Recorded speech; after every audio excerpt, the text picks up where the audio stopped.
Sweet இந்த பேரை கேட்டாலே எல்லாருக்குமே நாக்கு ஊறுங்க.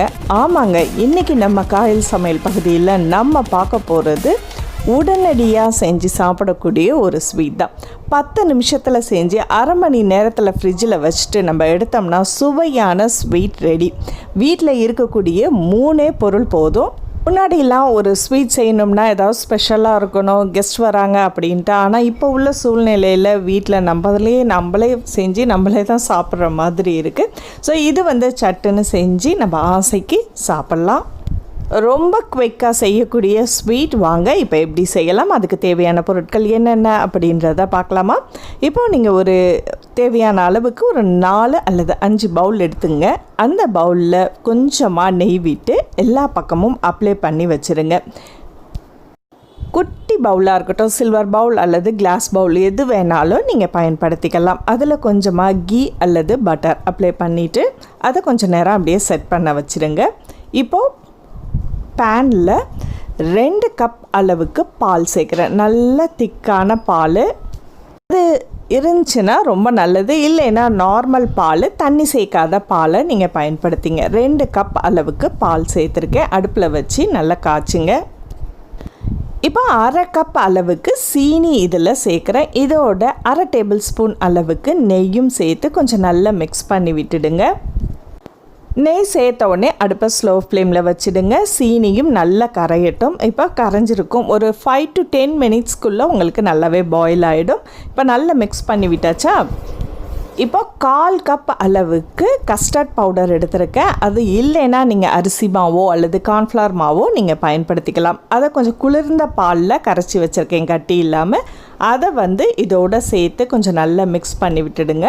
மிக்ஸ் பண்ண ஒரு 3 நிமிஷத்தில் உங்களுக்கு நல்லாவே இந்த மாதிரி பேஸ்ட் மாதிரியான பதம் உங்களுக்கு ரெடி ஆகிடும். இந்த ஸ்டேஜில் நீங்கள் ஏலக்காய் பொடியும் சேர்த்துக்குங்க. இப்போ பாருங்கள், அடுப்பை ஆஃப் பண்ணிவிடுங்க. நல்லா மிக்ஸ் பண்ணி விடுங்க. இப்போ ஒட்டாமல் வந்துக்கிட்டு இருக்கும். இது உங்களுக்கு கஸ்டர்ட் பவுடர் இல்லை அப்படின்னா நீங்கள் அரிசி மாவை பயன்படுத்தலாம். அரிசி மாவும் இல்லை அப்படின்னா கார்ன்ஃப்ளவர் மாவை பயன்படுத்திக்கலாம். இது எல்லாத்தையுமே நீங்கள் தண்ணியில் கரைச்சிட்டு அதுக்கப்புறம் நீங்கள் இதில் சேர்க்கணும். தண்ணி அல்லது பால் ரொம்ப நிறைய சேர்க்க வேண்டாம். அது கரையக்கூடிய அளவுக்கு சேர்த்தா போதும். அதில் எந்த ஒரு கட்டியும் இல்லாத அளவுக்கு நம்ம கரைச்சி வச்சுருக்கோம். இப்போ நமக்கு ரெடி ஆகிடுச்சு. இந்த சூடோடு நம்ம பவுலில் ஸ்ப்ரெட் பண்ணி வச்சுருக்கோம் பாருங்கள் நெய். அந்த பவுலில் ஒவ்வொரு குழிக்கரண்டி அளவுக்கு எடுத்து ஊற்றிங்க. இப்போ பெரிய பவுல்லனாலும் நீங்கள் செஞ்சுக்கலாம். ஆனால் குட்டி குட்டி பவுலில் செய்யும்போது பார்க்குறதுக்கும் நல்லாயிருக்கும், சாப்பிட்றதுக்கும் நல்ல டேஸ்டியாக இருக்கும்.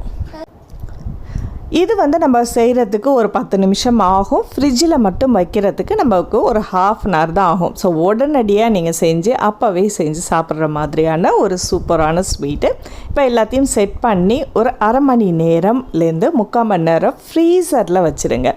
ஃப்ரிட்ஜில் வச்சிங்கன்னா ஒரு 2-3 மணி நேரம் டைம் எடுக்கும். அதனால் ஃப்ரீசரில் வச்சுட்டு இப்போ கொஞ்சம் நான் அரை மணி நேரம் கழித்து எடுக்கிறேன். இப்போ கையால் லைட்டாக தடவி விட்டு எடுத்தாலே போதும். உங்களுக்கு நல்ல அழகாக இட்லி மாதிரி பதத்தோட நல்ல ஒரு ஜெல்லி மாதிரி குளு குளுன்னு இருக்கும். இதை அப்படியே சாப்பிட்றத விட நம்ம துருவி வச்சுருக்க தேங்காய் பூவில் அல்லது டெசிகேட்டட் கோகோனட், உங்கள்கிட்ட ட்ரை கோகோனட் இருந்துச்சுன்னா அதில் நீங்கள் கொஞ்சம் அப்படி பிரட்டி எடுக்கும்போது இது ஜெல்லி டைப்பில் இருக்கிறதுனால நல்லாவே தேங்காய் ஒட்டிக்கும். அதுவும் தேங்காய் ஃப்ளேவரோடு நீங்கள் சாப்பிடும்போது இது ரொம்பவே டேஸ்ட்டாக இருக்கும். அது கஸ்டர்ட் பவுடரில் நீங்கள் செஞ்சு பாருங்கள், ரொம்பவே டேஸ்ட்டாக இருக்கும். இப்போ எங்கள் அரிசி மாவுலையோ அல்லது கார்ன்ஃப்ளவர் மாவில் நீங்கள் ட்ரை பண்ணுறதை விட கஸ்டர்ட் பவுடரில் ட்ரை பண்ணும்போது அதோட ருசி டேஸ்ட் அட்டகாசமாக இருக்குங்க. ஸோ கட்டாயமாக ட்ரை பண்ணுங்கள். செரி அல்லது உங்களுக்கு ட்ரை ஃப்ரூட்ஸ் மேலே இருந்துச்சுன்னா அதையும் மேலே தூவிட்டு உடனடியாக சாப்பிட்லாங்க. கொஞ்சம் லைட்டாக கூலோடு சாப்பிடும்போது ரொம்பவே சூப்பராக இருக்கும். பார்க்கும்போதே அப்படியே வாய் ஊறுங்க, எடுத்து சாப்பிடணும் அப்படின்ற மாதிரி தான் இருக்கும். ஸோ இந்த 4 கப்பு பத்தவே பத்தாது. கொஞ்சம் எக்ஸ்ட்ராவாக வேணும்னா நீங்கள் அளவை கூட்டிக்கலாம்.